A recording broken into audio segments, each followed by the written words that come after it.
Well, the interim coach trend continues as Carlton pick up a big victory over the Western Bulldogs down at Marvel Stadium. And Thursday night, it was all about Shaun Mannagh as he went ballistic with 30 and 5 goals. All that and more as we review the round so far.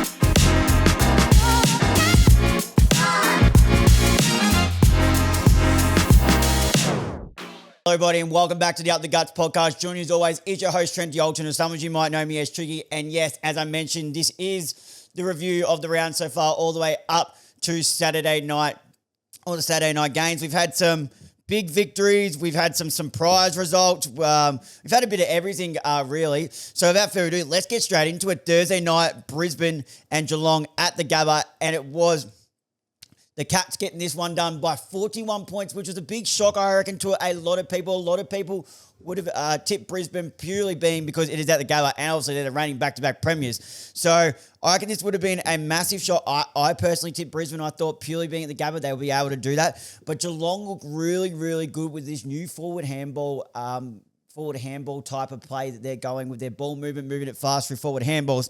17-15, 117, defeated 11-10, 76. Cameron kicked 3 for the Brisbane Lions. Morris kicked 2, but it was all about Shaun Mannagh in this game. Went absolutely ballistic with 30 disposals and 5 goals. What a game by him. He had 3 goal assists to go along with it, and as well as those 5 goals, 13 scorer moments. It's crazy to think that this guy wasn't even on a list until I want to say he was about 26 when he got picked up from Werribee after he had, 27 and 6 in the grand final for Werribee, and then got picked up by Geelong as a mature ager, just his 3rd season. And this is the type of performances that he puts in. I think he's been a really good pickup for Geelong ever since he's really came into the AFL side. It hasn't missed a step, whether it's kicking goals, whether it's applying that front half pressure, running hard up and down, can go into the midfield and do a job getting the clearances out there as well. I think he's been an excellent pickup for them. Cameron, also, and hats off to obviously the Cats recruiting and list managers to be able to find the talent and notice. It was pretty hard to miss when he's doing that on VFL Grand Final stage, but give him a shot at that age because not many people would. Cameron also kicked 3. Neil, Ollie Henry and Bailey Smith all kicked 2. Bailey Smith was electric too. That one goal that he kicked was absolutely electric on the boundary from about 50. Yeah, he was huge with his 30. Also had 34, 12 score moments, 11 tackles, 9 inside 50s, 7 clearances, and 730 metres game. We've always said Bailey Smith is one of the hardest runners, I reckon, in the AFL. The way he gets up and back, and that's what you need to try and cut off if you want any chance of stopping Geelong is his run. If you can limit his meters gained under 500, I think you've really got a good chance because often he does it. He's not a handballer, he's a kicker, and he runs and takes ground when he gets the ball as well, has a couple of bounces and puts it forward. And when he hits the scoreboard, he's such a dangerous player. But now he's also showing that he can do the pressure with the 11 tackles. Huge game from Bailey Smith. They're just showing what a superstar of the competition he is. Wilmot also for the Brisbane Lions had 30, going at 87% efficiency. 28 Neil for 5 clearances. Ocean Mullen spent a bit of time on him. Yes, he had 28 and 5 clearances, but it wasn't a massive impact. You can see with the results. So, not saying Mullen won this, but I'm not saying Neil had a massive one either. As we move down the list here, Levi Ashcroft was also good, 28 and a goal. One Ashcroft doesn't do it, the other one will. We move down the way here. Tanner Bruin obviously spending a bit more time through the midfield now and allowing Holmes to go to half back. Had 29, 8 inside 50s, 8 score rolls, 611 metres game. And Tom Stewart, talk about another mature age pickup that the Cats have just pulled out from the back pocket. Tom Stewart, listen to this. 28 disposals, 89% efficiency, 17 intercept possessions of those 28. That is huge. I believe he had 10 to half time. Absolutely enormous. 8 rebound 50s and 557 metres gain. Cats just know what type of players to get it. They don't care about the age. They go and get it if they know they're a quality player. And Tom Stewart has not missed a step since coming in all those years back as well.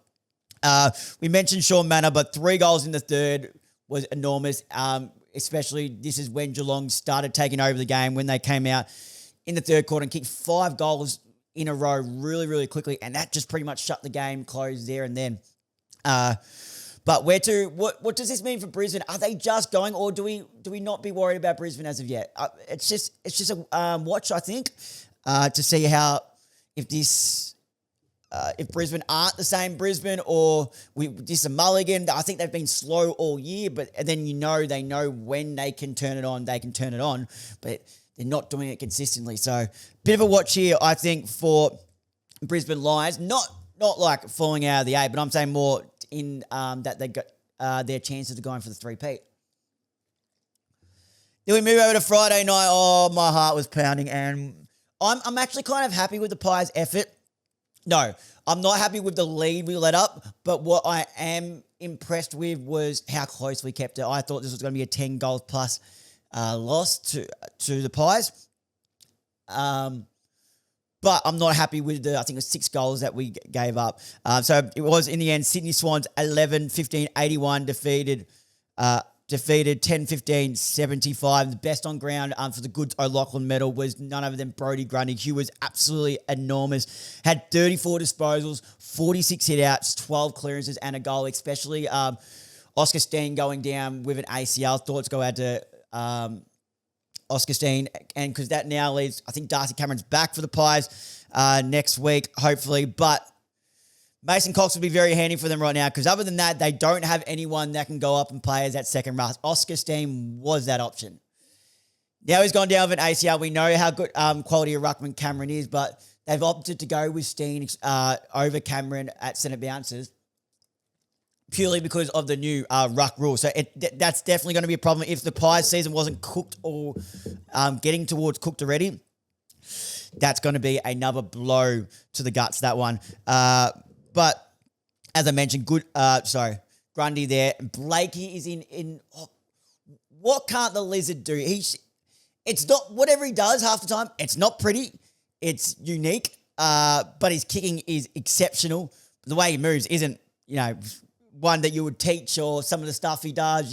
Even James Rowbottom was on Triple M Saturday Rub yesterday saying that sometimes they don't even know what he's doing, and then he just pulls out this inside 40 kick, and you're just like, wow, how did he see that? But 39 again, 82% efficiency, 9 rebound 50s, 8 inside 50s, 8 goal, and 902 metres gains. That's where they get a lot of their play started through Blakey down there, and he's been enormous.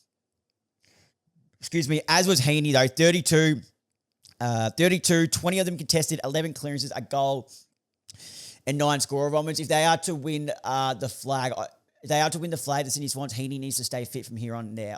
He is the piece. Him and Grundy are the ones that need to, they can't afford them to go down, in my personal opinion. I know they've got Justin McInerney, who again had 31 and a goal in there. They can chuck Warner in there. They've still got Goulden to come back.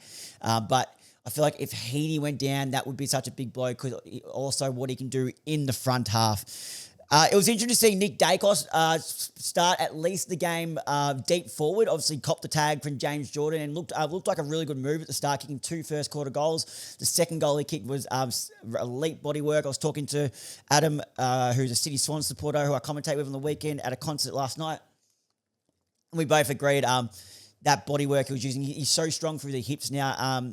Dacos, he just bodied out Jordan out the way. So yeah, he finished with 28 and 2, so nothing amazing, but Nick Dacos forward is something that they can go with. They just need to get something going through the midfield. That's the only problem, obviously, with no Pennebury there as well. Someone who is trying his hardest through the midfield and has had a good couple of weeks is Jordan Goey, 29, 7 score involvements and 6 clearances. He was really good, as was Howe, 24 disposals, 10 rebound 50s, and 625 metres gain. But the end of the day, what let the Pies down was they lost at Territory Battle convincingly, especially in the third quarter. So for the whole game, they lost inside 50 counts, 71-56. But in the third quarter, it was 25 to just 8. And that Sydney managed to pile on 6 goals, 6 from those, while Collingwood from there, 8, piled on 2 goals, 3. So they got bang for the buck when they went in, but they just weren't going in enough. But Sydney Swans I was about to say it looks scary. Are they gettable? I'm not sure. Were they just a bit off, or was Collingwood pressure really up? Because Collingwood really shocked them at the start of that one. And we already know, guys, what my pet hate is. It is a doubleheader on a Friday night. And again, we had to go through it. Gold Coast v Port Adelaide at TRO Stadium again. It's the perfect 10 for the Gold Coast Suns at TRO as they got the win again by 25 points. 15-8-98 defeated 10-13-73. It's good to see Jed Walter pick up and kick three. Ned Moyle spent a lot more time forward as Jamal Hagan was a late out after rolling his ankle in the last practice run. And that meant Jared Witts came in, and we know Jared Witts can only play ruck, so that meant Ned Moore can play forward. But if this is Ned Moore, we're going to get 3 goals.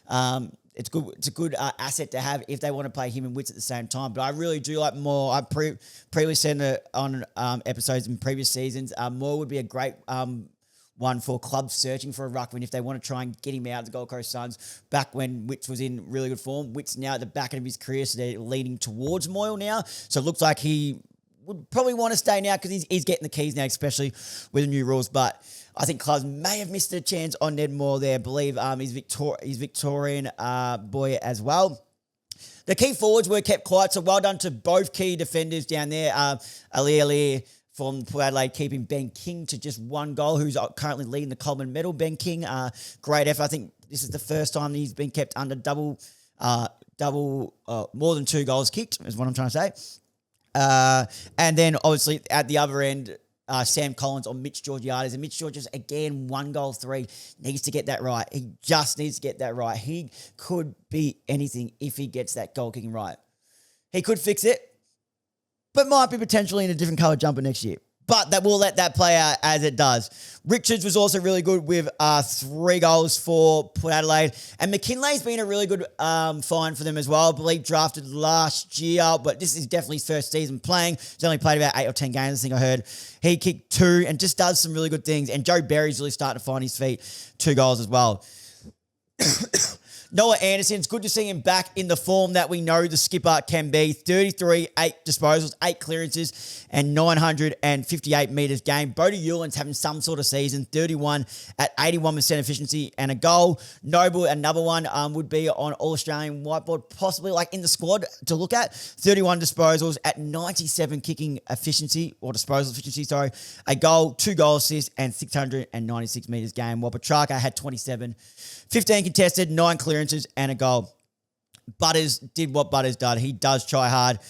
Finishing with 35, 9 clearances, 8 score involvements, 682 metres gained. Burgoyne's starting to have a good couple of weeks, starting to show a bit. 28 and 11 intercepts, spending that time from halfback and wing, while Burn Jones has now made predominantly his move back into defence after spending the last, I want to say, good season as a small pressure forward who can impact the scoreboard, but back to a spot where he is a previous All-Australian in their half-back line, 27 disposals, 10 intercepts, and 629 metres gained. But again, the story is, we know it. Gold Coast don't lose in Darwin, and that's the bottom line. Now we move on to Saturday. Adelaide and North Melbourne at the Adelaide Oval, 20, and it was Adelaide who went ballistic in that second quarter, 20-13, 133, defeated a very, very, very disappointing North Melbourne, 9-11, 65 to 68 points. They kicked 10 goals to none just in the second quarter and 13 unanswered goals. The Adelaide Crows, they were kicking them from everywhere. And what I love the most about this, it was shared around. So have a look at this. Rochelle 3, Fogarty 2, Murray 2, Keys 2, Saligo, Peatling, McAndrew, Nankervis all kicked 2. Rankin, Cook, and Dawson all of a goal. So what's that? 1, 2, 3, 4, 5, 6, 7, 8, 9, 10, 11 different goal kickers. That's huge. Paul Kerr is the only one showing some spark down there for the Kangaroos, kicking 3. And it's good. Rankin's now back after his suspension injury. But when I say he's back to the midfielder Rankin. 28 disposals, 10 clearances, and 8 score runs. While Laird also had 25, going at 88% efficiency. Luke Park continues his form as the general down back. 28 disposals, 8 intercepts, and 7 rebounds, 50s. One of the reasons why Adelaide Crows were able to outdo Adelaide Crows were able to outdo North Melbourne was their pressure. Their pressure around the ball was huge. Weber was applying pressure on the person with the ball, tackling, or just any pressure acts, tackling, smothering, anything. Just for example, at one point their pressure rating was at 294. Now let's compare that to what is recognized as a high pressure rating. A high pressure rating is 185. They were at 294. That just gives a little glimpse what they'll bring in. If they can bring this all the time, maybe we might sway their way differently of what we think about the Adelaide Crows, but I'm not sold on them yet. Now, the surprise game of the round. Melbourne getting it over the Hawks by 39 points. They ran over them in that second half, especially in that last quarter. 18-12, 120, defeated 12-19, 81. Petty kicked 3 first half goals. Jefferson, Fritz, Sharp, Langford, Van Rooyen, and Cosy Pickett all kicked the 2. As for the Hawks, Watson, 3, Lewis, 2, and Moore, 2. Moore was very admirable, though. Best on for the Hawks, definitely 27 disposals to go along with his 2 goals, 85% efficiencies, 3 goal assists, and 10 score involvements. But Sparrow, he's having a season since Clayton Oliver and Christian Petrarca have made their way out, and he's been able to play as a full-time midfielder, showing what the potential they always talked about. He was liked within the 4 walls by all reports. But then 27, 8 clearances, and 8 score involvements, and still another great game from Jack Steele. Just gets it done. 26, 7 inside 50s, 7 score involvements, and 6 clearances. Now, it was the double tag. We're tagging from both sides. So, first, it was Finn McGuinness who spent some times on Cosy Pickett. While he kept him to just 13 touches, you can't keep a superstar like Cosy Pickett out of the game like that for very long, as he did kick 2 goals. So, whichever way you want to go, you could flip a coin, really. And Colton Tholstrup, obviously he's done some tagging roles, whether it's on forwards, whether it's on midfielders. I think he's done it on defenders as well. Had the job on Nick Watson. And although Nick Watson kicked 3 goals, he kicked 1 early and then 2 really late. Tholstrup managed to keep him to just 9 disposals. So normally what that happened was they like to chuck Watson in the midfield when they want to get him into the game, or they want some spark through the middle of the ground. Tholstrup just went with him and kept him to just 9 touches. Yes, he kicked 3 goals, but I don't think this was a massive disappointing effort from Tholstrup whatsoever. But the question is, I've said this before, I'm worried about Hawthorn's key forwards. If it's not Jack Gunston, who is it? And it was on full show. And not only that, but at the other end, no Barras was a huge factor, because then that made Josh Weddle have to go play the second tall because they don't want Sicily doing it. And then that's when we saw Harrison Petty kick 3 first half goals. But if Gunston's not kicking the goals, there's no other real tall option that is really shooting the lights down there. And there's only so much those small forwards can do. And Josh Battle is really good, but he needs his partner in crime in there, I personally believe, alongside of him for him to perform at his best. So they'll be itching for Barras to get back, and hopefully Gunston's isn't too far away either, because I will go out and say they cannot compete for the flag without those 2 chess pieces, without a doubt. You can even argue without a fit Will Day, but I wouldn't even say that at the moment. I'm thinking Gunston at one end, Barras at the other end. If they don't have that, they're not making it very far through finals. So that's just my personal opinion. Let me know what you think in the comments, though. As we move over to the last game of the round and Saturday night, well done, Joshy Fraser, one of the former Collingwood boys. It's just how we get it done in the boys. Magpies, it's how we train them. Obviously, former number 1 draft pick for the Collingwood Football Club. Stepped in as interim coach with Michael Voss attacking and got his first win as the interim coach. It's the interim coach effect again. 10-14, 74, defeated 9-8, 62. Matt Carroll is becoming some sort of player. Whether he's playing off a wing, whether he's playing off halfback, definitely playing more off a wing now and pushing forward.